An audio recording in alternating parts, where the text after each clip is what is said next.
Triple E के दूसरा unit में सवाल दूसरा है कि कॉन्सेप्ट ऑफ इकोलॉजिकल पिरामिड क्या है, इसके वेरियस टाइप्स बताओ। ठीक है, ये one of the most important सवाल है। ठीक है, और मेरी चांसेस है ये 2026 मतलब कि 7 फरवरी का जो पेपर है उसमें हिट करे। ठीक है, तो देखते हैं। Before proceeding explanation I would highly request to all please subscribe. ठीक है, क्योंकि मेरा फीड भी बता रहा है कि 30% सब्सक्राइब करते हैं, 70% जस्ट बिंच वॉचिंग, तो प्लीज़ सब्सक्राइब करें। ठीक है, सब्सक्राइबर्स बहुत इंपॉर्टेंट है। तो इकोलॉजिकल पिरामिड की बात करें और इसके वेरियस टाइप्स क्या है। अच्छा, हमने जो फूड चेन पढ़ा था, अच्छा अभी फूड चेन नहीं पढ़े हैं। ठीक है, फूड चेन पे मैं आऊँगा, अगला सवाल मैं फूड चेन पे अपलोड करूँगा। और फूड चेन में जो आपने लेवल देखे हैं, जानवरों के जो लेवल देखे हैं, प्राइमरी कंज्यूमर, सेकेंडरी कंज्यूमर। ठीक है, ध्यान से सुनना, इकोलॉजिकल पिरामिड का मैं थोड़ा कॉन्सेप्ट समझाता हूँ। जो आपके प्राइमरी कंज्यूमर, प्रोड्यूसर और सेकेंडरी कंज्यूमर, टर्सरी कंज्यूमर जो होते हैं ना, इनको हम बोलते हैं ट्रॉपिक लेवल बोलते हैं। ठीक है, इनको ट्रॉपिक लेवल बोलते हैं। तो ये आपका लेवल 1, ये लेवल 2, ये लेवल 3, ये लेवल 4 है। अब इन्हीं लेवल में हम अंतर समझेंगे। ठीक है, इन्हीं लेवल के बीच में हम अंतर समझेंगे नंबर के बेसिस पे, एनर्जी के बेसिस पे। ठीक है, बहुत सारे फैक्टर्स के बेसिस पे इन्हीं ट्रॉपिक लेवल के बीच के कुछ रिलेशनशिप निकलेंगे। ठीक है, अभी हम देखेंगे, उन्हीं को ही हम इकोलॉजिकल पिरामिड बोलते हैं, जिनको पिरामिड में एक सजा दिया गया है। ठीक है, तो इकोलॉजिकल पिरामिड है geographical representation that shows the relationship between different trophic levels और ऑर्गेनिजम्स इन अ इकोसिस्टम। तो जो भी आपके टर्शियरी, सेकेंडरी, प्राइमरी और प्रोड्यूसर्स है, इनमें आपका क्या रिलेशन मिलता है, एनर्जी का फ्लो कैसा हो रहा है। एग्जाम्पल में एक पैटर्न मैंने देखा कि एनर्जी का फ्लो कैसा हो रहा है। आपको लगेगा कि हाँ यार, मतलब एनर्जी का फ्लो तो देख रहे हो नीचे से ऊपर ही जाता है ज़्यादातर केस में। तो ये आपने एक पैटर्न समझा। इसी तरीके से इसका एक रिप्रेजेंटेशन करना जोग्राफिकली इन ट्रॉपिक्स लेवल के बीच में, वो हमारा इकोलॉजिकल पिरामिड होता है। It represent how energy, biomass और नंबर ऑफ ऑर्गेनिजम्स, देखो 3 क्राइटेरिया है, एनर्जी, बायोमास या number of organism is distributed among different trophic levels of an ecosystem. तो इन समझ लो ना, इनके ये ट्रॉपिक लेवल पर जो हमारी एनर्जी है, बायोमास है, नंबर ऑफ ऑर्गेनिजम्स है, किस तरीके से डिस्ट्रीब्यूटेड है। ठीक है, उसको हम इकोलॉजिकल पिरामिड बोलते हैं।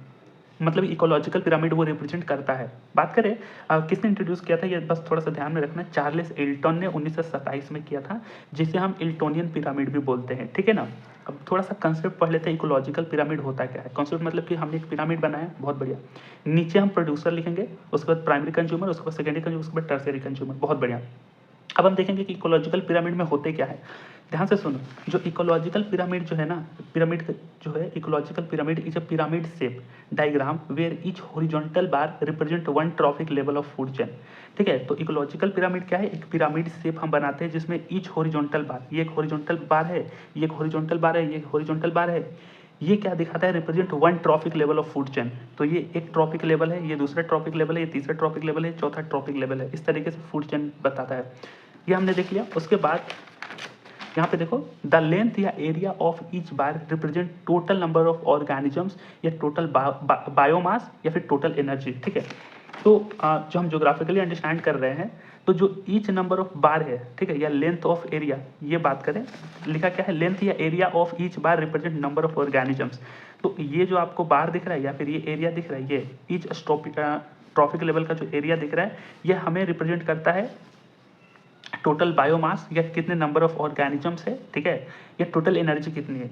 बात करें, the base of pyramid is broad because producers are maximum and narrow at the top due to reduce of energy और बायोमास। ठीक है, इसका मतलब क्या है, देखो जो पिरामिड का बेस है ना, वो हमें वाइडन रखना है। ऐसा क्यों वाइडन रखना है, क्योंकि हमारे पास जो प्लांट्स होते हैं, जो प्रोड्यूसर्स होते हैं, वो बहुत ज़्यादा होते हैं एज कम्पेयर टू कंज्यूमर्स के मुकाबले। तो उनकी नंबर ज़्यादा है, तो हमें बेस को थोड़ा सा वाइडन रखते हैं। और नैरो एट द टॉप है, टॉप पर आपका नैरो है, मतलब कम होते जा रहा है। ठीक है, नैरो एट द टॉप, ऐसा क्यों है, रिड्यूस ऑफ एनर्जी या बायोमास। ठीक है, मतलब कि देखो इनकी एनर्जी बहुत ज़्यादा होती है, देन थोड़ी सी कम इसकी, थोड़ी सी कम इसकी, थोड़ी सी कम इसकी, तो जो रिड्यूस जो हो रही है एनर्जी, इसी की वजह से नैरो एट द टॉप है। Hence it helps to understand energy flow, feeding relationship and stability of an ecosystem. ये हमें समझने में मदद करता है। Energy flow, stability of an ecosystem किस तरीके से हो रहा है, फीडिंग का रिलेशनशिप क्या है। तो इकोलॉजिकल पिरामिड को हम 3 तरीके से देखते हैं। ठीक है, pyramid of number, pyramid of biomass और पिरामिड ऑफ एनर्जी। बायोमास आप समझते हो, देखो बायोमास का मतलब क्या होता है, जितने भी हमारे ऑर्गेनिक मैटर है, मतलब कि प्लांट्स हो गए, जीव जंतु हो गए, जिनके सड़े हुए पदार्थ जितने भी प्रकार के होते हैं, एग्रीकल्चर वेस्ट हो गया, ठीक है, प्लांट्स भी हो गए, एनिमल का वेस्ट हो गया, ये सारे जो होते हैं ना, इनकी एक एनर्जी के रूप में देखा जाता है, या फिर इनका एक मास मिलता है। ठीक है, ओवरऑल, उसको हम मतलब पिरामिड ऑफ बायोमास बोलते हैं। इसको हम समझेंगे आगे। बात करें pyramid of number, pyramid of number क्या है? तो मैंने बताया जो एरिया होता है represent the number of organisms, यही बात बोली जा रही है यहाँ पे। It represent the number of organisms eight each trophic level, ये होता है पिरामिड ऑफ नंबर। यानी कि ये आपका पिरामिड है, ठीक है। अब पिरामिड में मैंने बताया ये क्या है, ट्रॉपिक लेवल, ये भी ट्रॉपिक लेवल, ये भी ट्रॉपिक लेवल, ये भी ट्रॉपिक लेवल है। जो फूड चेन का हर लेवल होता है उसको ट्रॉपिक लेवल बोलते हैं। अब पिरामिड ऑफ नंबर क्या रिप्रेजेंट करता है? नाम में ही लिखा है कि number of organisms eight each trophic level. तो इस ट्रॉपिक लेवल पर कितने ऑर्गेनिजम्स होंगे, इस ट्रॉपिक लेवल पर कितने होंगे, इस पे कितने होंगे। यहाँ पे आप एग्जांपल ये जरूर ध्यान में रखना, टर्शियरी में हावॉक है HAW के, उसके बाद फ्रॉग, बर्ड्स हो गए, ग्रास ऊपर हो गए, फिर प्लांट्स हो गया। ये प्रोड्यूसर होते हैं, ये प्राइमरी कंज्यूमर, सेकेंडरी टर्शियरी होते हैं। अब देखो जैसे आप नीचे से ऊपर जा रहे हो तो पॉपुलेशन साइज डिक्रीज कर रहा है। इनके पॉपुलेशन ज़्यादा होंगे, घास उसके पॉपुलेशन ज़्यादा होंगे, मेढक बर्ड्स के पॉपुलेशन मतलब इसके मुकाबले कम होंगे, ठीक है। फिर इसके मुकाबले हवा जो बेसिकली कुछ ही होते हैं ओमनीवर्स या टर्शियरी कंज्यूमर कम ही होते हैं, ठीक है। तो जैसे आप नीचे से ऊपर जा रहे हो तो पॉपुलेशन आपकी डिक्रीज कर रही है, ये होता है पिरामिड ऑफ नंबर पे। अब ये जो पैटर्न देखा इसको ही आपको अब थोड़ा सा एक्सप्लेन करना होगा अपने नंबर पे। ध्यान से देखो, the pyramid is usually upright in the forest ecosystem, ठीक है। हाँ, यहाँ पे ध्यान रखना जितने भी प्रकार के इकोसिस्टम होते हैं ना, मैंने बताया इकोसिस्टम लिविंग और नॉन लिविंग का एक कम्युनिटी होता है। अब बात करूँ फॉरेस्ट इकोसिस्टम में तो आप क्या समझ रहे हो? फॉरेस्ट वाले पेड़ पौधे के रिलेटेड चीज़ें। ग्रासलैंड इकोसिस्टम आप समझ रहे हो, घास वाले के। एक्वाटिक इकोसिस्टम पानी वाले के बीच में जंतुओं और नॉन जंतुओं के बीच का आप रिलेशन देखोगे, उनकी कम्युनिटी देखोगे।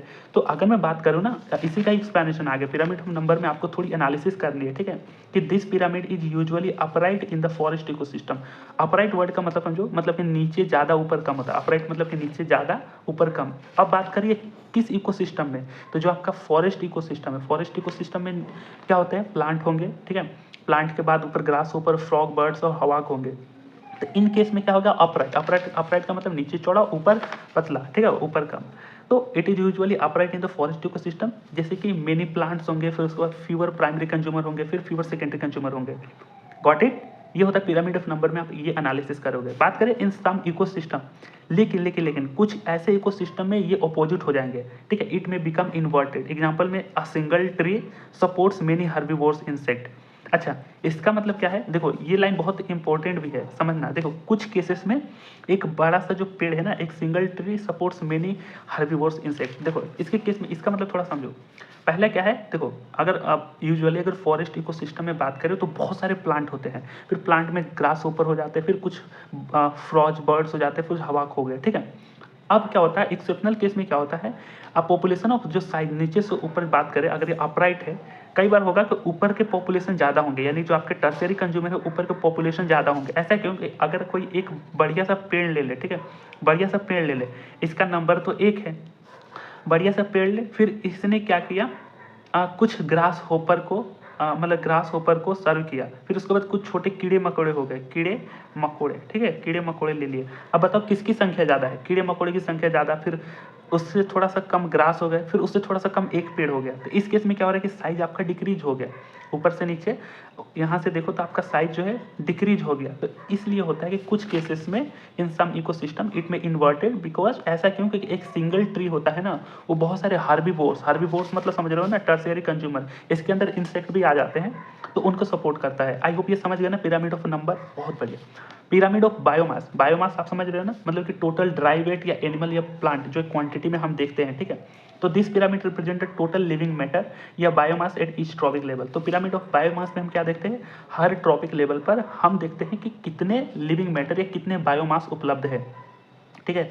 तो बायोमास सिंपली आप कुछ चीज़ को तौल कर देखते हो कि कितनी क्वांटिटी है, मतलब एक्चुअल में नहीं, ये थोड़ी सी मैं एनालॉजी दे रहा हूँ आपको। तो बायोमास बेसिकली मतलब चीज़ों की क्वांटिटी कितनी ज़्यादा है, जिसकी ज़्यादा क्वांटिटी है ना उसका बायोमास एनर्जी बहुत ज़्यादा होगा। तो ये होता है कि मतलब बायोमास वेट, जो वेट कितना है, तो बायोमास का थोड़ा कंसेप्ट आप समझ गए ना, बहुत बढ़िया।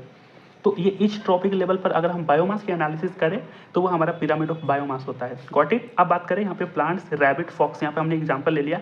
तो प्लांट्स थोड़ा सा मरेगा तो ज़्यादा एनर्जी देगा, ज़्यादा उसकी एनर्जी निकलेगी। रैबिट मरेगा तो थोड़ा कम, फॉक्स मरा तो वो भी थोड़ा कम। अब बात करें, ध्यान से सुनो, हमारे पास ये क्या है, प्लांट्स, रैबिट, फॉक्स, एक एग्जांपल सिंपल ले लो, और इसका जो अगर बायोमास की बात करें, अगर ये प्लांट्स मरेगा तो मान के चलो 1000 kg देगा, ठीक है, एनर्जी। ये 100 kg, ये 10 kg, ठीक है। या सिंपली आप बायोमास का कॉन्सेप्ट एज अ वेट समझ लो कि इनकी वेट ज़्यादा हैंगे तो एनर्जी ज़्यादा, तो एज अ वेट हमने लिया है। रैबिट का वेट इतना है, फॉक्स का वेट इतना है। देखिए यहाँ पे भी एक्सेप्शनल है, ठीक है।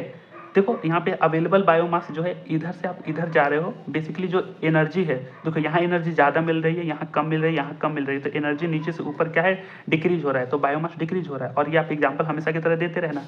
It is upright in terrestrial ecosystem. Terrestrial मतलब कि जो फॉरेस्ट होते हैं, ग्रासलैंड होते हैं ना, उसको हम टेरेस्ट्रायल इकोसिस्टम बोलते हैं। इसके अगले वीडियो में हम इसके क्लासिफिकेशन को भी डिस्कस करेंगे। तो टेरेस्ट्रायल इकोसिस्टम में जो है ये अपराइट होता है। अपराइट मतलब नीचे चौड़ा ऊपर कम। अब टेरेस्ट्रायल जैसे फॉरेस्ट इकोसिस्टम या ग्रासलैंड इकोसिस्टम की बात करें तो नीचे प्लांट ही है। अब प्लांट से भारी कौन होगा, आप बताओ मुझे, प्लांट से भारी खरगोश होगा? नहीं। तो फॉरेस्ट ग्रासलैंड के केस में ये अपराइट है, बट ये can be inverted in aquatic ecosystem. ध्यान से सुनो, ये एक्वाटिक इकोसिस्टम ये इन्वर्ट हो सकता है। ऐसा क्यों? जैसे एक 100 केजी का शार्क है, ठीक है, 100 केजी का शार्क है, कभी ना कभी मरेगा ना, तो वो मर गया, तो ध्यान से सुनो, वो मर गया तो वो कितने लोगों को सपोर्ट करेगा? छोटी मछली अगर कोई खाने वाली होगी तो खा सकती है, या फिर कुछ पौधे को मतलब कि मतलब एक्वाटिक के अंदर जो नीचे के जो पौधे होंगे ना, तो उनको कितना ज़्यादा न्यूट्रिएंट मिलेगा। तो 100 केजी का शार्क छोटे छोटे माइक्रो ऑर्गेनिजम्स को हेल्प कर रहा है, तो 100 केजी का जो शार्क था उसकी ज़्यादा हो गई, तो समझ रहे हो ना, तो एक्वाटिक इकोसिस्टम में ये रिवर्स हो सकता है, पिरामिड ऑफ बायोमास। ये समझ गए ना। अब बात करें, ये हुआ पिरामिड ऑफ एनर्जी। तो 3 केसेस पे हमें देखना है, pyramid of number, pyramid of biomass, pyramid of energy.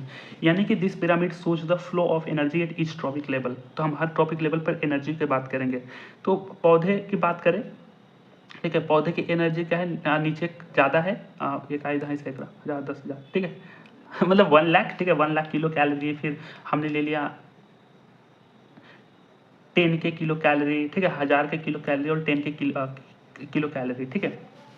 अब यहाँ पे बात करें, it is always upright. Energy जो होगा, ध्यान से सुना, बायोमास और एनर्जी में थोड़ा अंतर है। बायोमास को हम एज ऑफ वेट ले रहे थे, समझना, ये बायोमास को हम एज ऑफ वेट ले रहे थे, एनर्जी को किलो कैलोरी में ले रहे हैं। तो ध्यान से देना, साइंस भी बोलती है कि एनर्जी जो होती है यूनिडायरेक्शनल होती है, यूनिडायरेक्शनल होती है, ठीक है, कभी भी रिवर्स नहीं होती है। तो इसमें होता है कि इट इज ऑलवेज अपराइट होता है, यानी कि एनर्जी का जो आपका प्राइमरी सोर्स होगा नीचे के ही प्लांट्स होंगे, उसके बाद कीड़े मकोड़े, फिर उसको कीड़े मकोड़े के खाने वाले कीड़े मकोड़े, फिर उसके बाद ह्यूमन हो गए एग्जाम्पल में।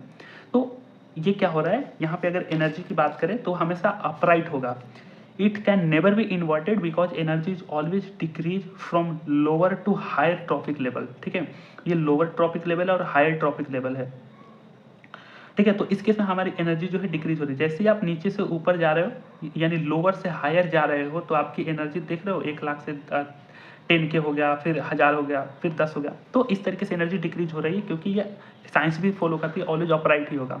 It is most accurate in realistic type of ecological pyramid. तो ये आपने समझ गया ना, पिरामिड ऑफ एनर्जी का थोड़ा सा कॉन्सेप्ट, थोड़ा नहीं मतलब बढ़िया सा कॉन्सेप्ट आपने समझ गया ना। तो बस ये थोड़ा कंफ्यूज मत होना, जो बायोमास है वो एज ऑफ वेट ले रहे थे चीज़ों का, ठीक है, कि जितना ज़्यादा वेट होगा तो उसकी एनर्जी ज़्यादा मिलेगी। अच्छा, ये यहाँ पे भी एनर्जी में बोल रहा हूँ और यहाँ पे भी एनर्जी बोल रहा हूँ। देखो, एनर्जी का मतलब यहाँ पे जो जितने भी सारे बायोमास जो बनते हैं ना, वो फ्यूल वाले, मतलब एनर्जी उसका use as a use fuel के रूप में होता है, या फिर कुछ ही चीज़ के यूज होता है, ठीक है, उसकी एनर्जी दूसरी हो गई। ये जीने के लिए एनर्जी की बात बोली जा रही है, और इसकी एनर्जी यूज लाने के लिए, तो दोनों एनर्जी में डिफरेंस है। तो बायोमास एज हम वेट के तौर पे देखते हैं कि जिसकी वेट जितनी ज़्यादा होती है उसमें ज़्यादा बायोमास होता है, ठीक है। और ये एनर्जी एज ए लिविंग के तौर पे हम देख रहे हैं कि ठीक है, आप घास को ग्रास ऊपर ने खाया, वो थोड़ा जिंदा रहा, फिर उसको मेढक ने खा लिया, फिर सांप ने खा लिया मेढक को, ठीक है। तो इस तरीके से एनर्जी जो होती है, मतलब ज़्यादा एनर्जी इसकी होती है और ऊपर जाने पर एनर्जी डिक्रीज करती रहती है। आई होप ये समझ में आ गया ना, बहुत सिंपल रहा, ठीक है। Pyramid of energy, pyramid of number, pyramid of biomass, ये 3 तरीके के इकोलॉजिकल पिरामिड के टाइप होते हैं, ठीक है। और इनके एक्सप्लेनेशन थोड़े से करना पिरामिड बना करके कि लेंथ एरिया क्या होती थी, ठीक है ना। आई होप ये सवाल बहुत अच्छे से आपको समझ में आ गया होगा ना, ठीक है ना। तो if you got it really everything from to the point और क्लैरिटी के साथ, please hit the like and subscribe button and support the channel to reach 1K very soon buddy, ठीक है। तो हम अगले किसी इंपॉर्टेंट वीडियो में मिलेंगे। Thanks for watching, bye bye.